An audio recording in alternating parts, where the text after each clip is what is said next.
Hi అండి. Welcome to the web marketing YouTube channel.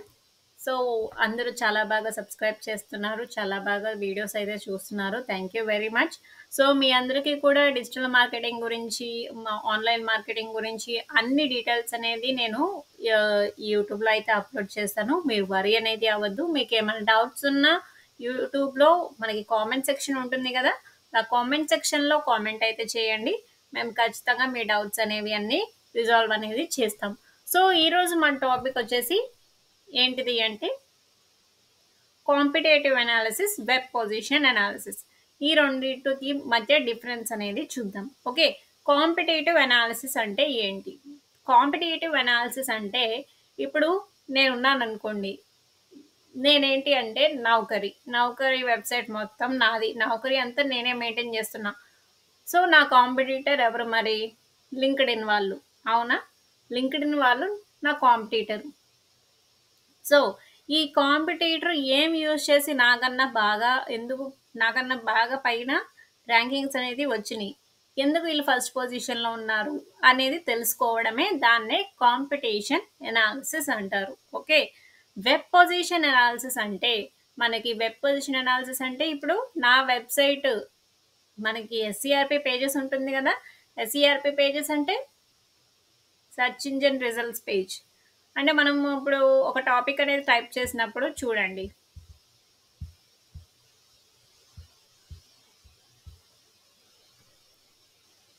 Okay. Online web marketing అని type చేసినప్పుడు ఒక topic అని టైప్ చేసినప్పుడు ఇక్కడ మనకి వెబ్‌సైట్స్ అనేవి చూపిస్తున్నాయి గదా! Okay. What is online marketing? What is web marketing? Amazon ads, online marketing, bringing more people to website. Okay.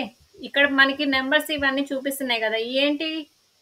ఇది పొజిషన్ అనేది ఎక్కడుంది? అంటే ఇప్పుడు మనదైనా సరే మనది పొజిషన్ ఎక్కడుంది అనే వెబ్‌సైట్ పొజిషన్ ఎక్కడుంది అనేది తెలుసుకుంటానికే ఇక్కడ 11థ్ పొజిషన్‌లో ఉంది. సపోజ్ ఇప్పుడు నాదే కోర్స్ ఏరియా అనుకోండి. ఇది ఏ పొజిషన్‌లో ఉంది నేను తెలుసుకోవాలి అంటే ఇక్కడ మనకి నంబర్ అనేది వచ్చింది 11 అనేది. ఇది ఎలా వచ్చింది? ఇక్కడ మీకు ఎస్‌ఈఓ క్విక్ అని ఒక యాప్ ఉంటుంది చూడండి ఇక్కడ. SEO quick. దీన్నేం చేయాలంటే ఫస్ట్ మీరు ఎస్ఈఓ క్యూయుఏకి ఓకే. సో, ఇలా టైప్ చేసిన తర్వాత మనకి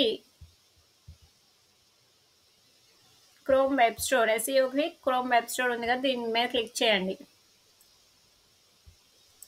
ఓకే. క్లిక్ చేసిన తర్వాత ఇక్కడ మనకి యాడ్ టు క్రోమ్ అని వస్తుంది. నేను ఆల్రెడీ యాడ్ చేసుకున్నా కాబట్టి నాకు రిమూవ్ అని చూపిస్తుంది. యాడ్ టు క్రోమ్ అనేది చూపిస్తది. సో, అప్పుడు మీకు ఎలా అవుతుంది? సో, ఇలా చూపిస్తది. దీంట్లో మనకి ఇంపార్టెంటియి అన్నీ పిన్ చేసుకోవాలంటే ఇక్కడ మీరు పిన్ చేయండి. అప్పుడేమవుతుంది అది? అది మనకిక్కడ రిప్రజెంట్ చేస్తుంది పైన ఇలా. ఓకే. సో, అలా రిప్రజెంట్ చేసుకున్న తర్వాత మనకి ఈ వెబ్ పొజిషన్ అనాలిసిస్ నంబర్స్ అనేవి వస్తాయి. ఇది ఆన్ చేసుకుంటే. అది ఆటోమేటిక్‌గా వస్తుంది. మీ వరీ అనేది అవ్వద్దు. మీరది డౌన్‌లోడ్ చేసుకొని పెట్టుకుంటే సరిపోతుంది. ఓకే. సో, ఇప్పుడు ఈ కోర్స్ ఏరియా మనకి 11థ్ పొజిషన్‌లో ఉంది. లేదు నాకు పర్టిక్యులర్‌గా వేరేది కావాలి. నేను చూడాలి అంటే మీరేం జేస్తారు? మీ వెబ్‌సైట్ పేరు చూడాలి అనుకుంటే CTR+F అని టైప్ చేసి ఇక్కడ మీరు వెబ్‌సైట్ అడ్రెస్ ఇచ్చేసేయండి. మీరు వెబ్‌సైట్ అడ్రెస్సే నౌకరీ. సో, యాక్చువల్‌గా దానికి దీనికి మ్యాచ్ అయిందా? వెబ్ మార్కెటింగ్ అని టైప్ చేసి నౌకరీ అని టైప్ చేస్తే మ్యాచ్ అవ్వదు. సో, ఏం టైప్ చేయాలి? వెబ్ మార్కెటింగ్ అనేది టైప్ చేద్దాం. వేరే వాళ్ళ వెబ్‌సైట్ చూద్దాం.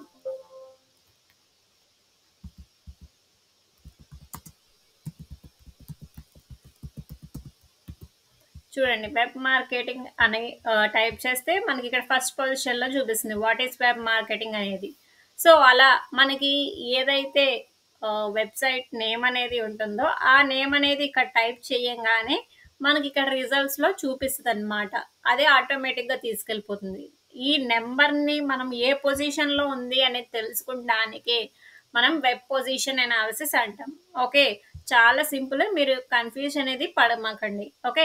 నెక్స్ట్ టాపిక్ వచ్చేసి కాంపిటీషన్ అనాలిసిస్. ఓకే. ఈ కాంపిటీషన్ అనాలిసిస్ అనేది ఎలా చేస్తారు? ఓకే. సో, ఇప్పుడు ఏం చేద్దాం? Flipkart. FLIP K A R T Flipkart. Okay. ఈ ఫ్లిప్‌కార్ట్ అనేది ఇప్పుడు ఎవరిదో నేను ఒక వెబ్‌సైట్ క్రియేట్ చేసుకున్నాను. ఓకే. సో, నాకు టార్గెట్ వచ్చేసి ఫ్లిప్‌కార్ట్. నేనిప్పుడు ఏం చేయాలి? ఫ్లిప్‌కార్ట్ ఎలా పనిచేస్తుంది? ఫ్లిప్‌కార్ట్ ఏమేమి చేస్తే అది టాప్ పొజిషన్‌లో ఉంది అనేది నేను అనాలిసిస్ చేయాలన్నమాట. ఓకే. ఓకే. ఫ్లిప్‌కార్ట్‌లోకెళ్ళిపోదాం.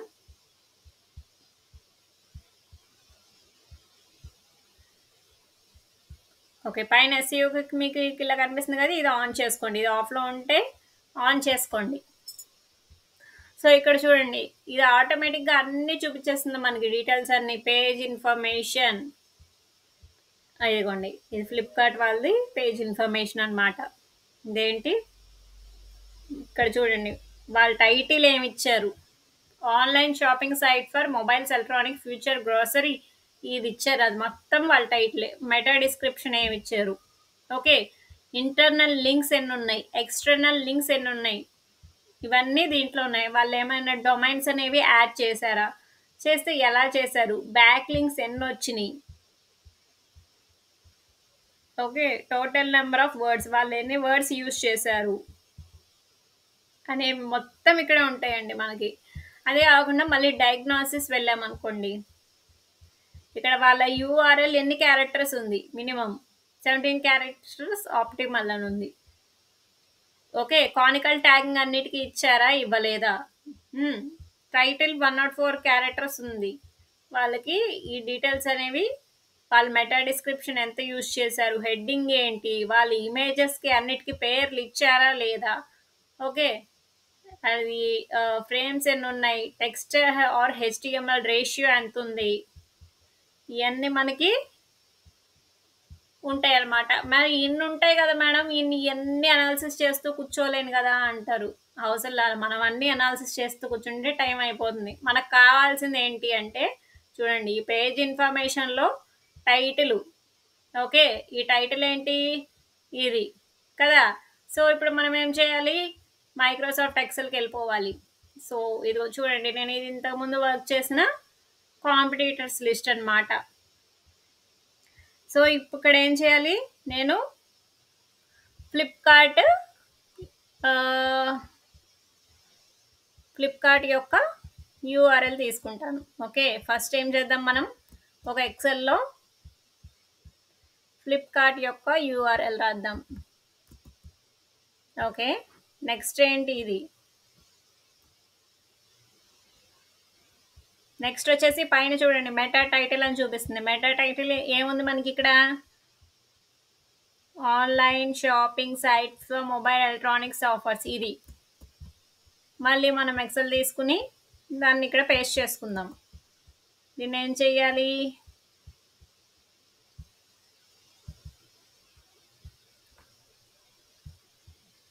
ర్యాప్ చేయాలి టెక్స్ట్. ఓకే.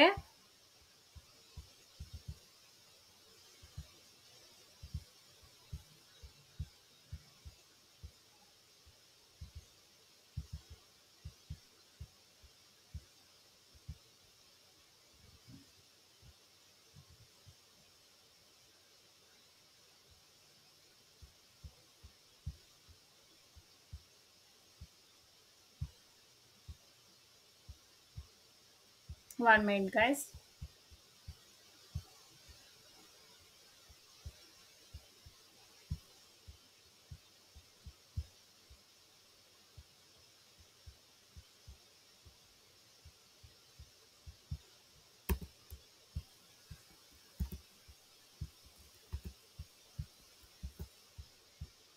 ఇప్పుడేంటి మనకి మెటా టైటిల్ కదా! మళ్ళీ ఒకసారి కాపీ చేసుకుందాం.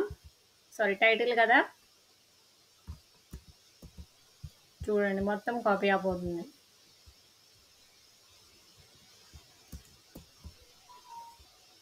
మళ్ళీ ఎక్సెల్‌లోకి వెళ్ళిపోయి దీంట్లోనే మనం రాసుకుందాం. అది మెటా టైటిల్. నెక్స్ట్ వచ్చేసి ఏంటి? Meta description. డిస్క్రిప్షన్ ఏమిచ్చామో చూద్దాం ఒకసారి. ఓకే. మెటా డిస్క్రిప్షన్ ఏముంది వాళ్ళది? ఇది. Indians biggest more. Okay. So, అక్కడ వరకు ఉంది కాబట్టి మళ్ళీ మనం దీన్ని ఇక్కడ పేస్ట్ చేసేద్దాం. నెక్స్ట్ ఆప్షన్ ఏముంది మనకి వెబ్సైట్ అడ్రస్ వచ్చింది, వాళ్ళు ఏమి టైటిల్ యూజ్ చేశారు, ఏం మెటా డిస్క్రిప్షన్ యూజ్ చేశారు, అంతేకాకుండా ఇమేజెస్ ఎన్ని యూజ్ చేశారో కూడా మనం తెలుసుకోవచ్చు. అది ఇమేజెస్తో మనకి పని లేదు, ఎందుకంటే వాళ్ళన్నిటికీ ఆల్ టెక్స్ట్ ఇచ్చేసారు కాబట్టి. ఓకే, సో ఆ ఇమేజెస్ ఎక్కడ ఉంటాయి అంటే చూడండి, ఇక్కడే ఉంటుంది. ఇదిగో ఇమేజెస్ అన్నిటికీ కరెక్ట్గా ఇచ్చేసారు కాబట్టి వాళ్ళు ఎన్ని ఇమేజెస్ ఉన్నాయనేది మనం లెక్క పెట్టలేము, కాబట్టి వాళ్ళు ప్రెసెంట్ అయితే ఇక్కడ ఇవ్వలేదు. మనం అది రాసినా రాయకపోయినా ఇబ్బంది లేదు. సో నెక్స్ట్ వచ్చేసి ఏంటి, how many internal links, external links. Okay, internals links ఎన్ని ఇచ్చారు, ఎక్స్టర్నల్ లింక్స్ ఎన్ని ఇచ్చారు, వర్డ్స్ ఎన్ని రాశారు. ఈ ఇంటర్నల్ లింక్స్ ఎక్కడ ఉంటాయి, ఇక్కడ ఉంటాయి ఇంటర్నల్లో. ఇంటర్నల్ లింక్స్ ఎన్ని ఉన్నాయి ఇక్కడ మనకి, టోటల్ లింక్స్ చూడండి 395. సో ఇక్కడ మనం ఏం రాయాలి, ఇంటర్నల్ లింక్స్ 395.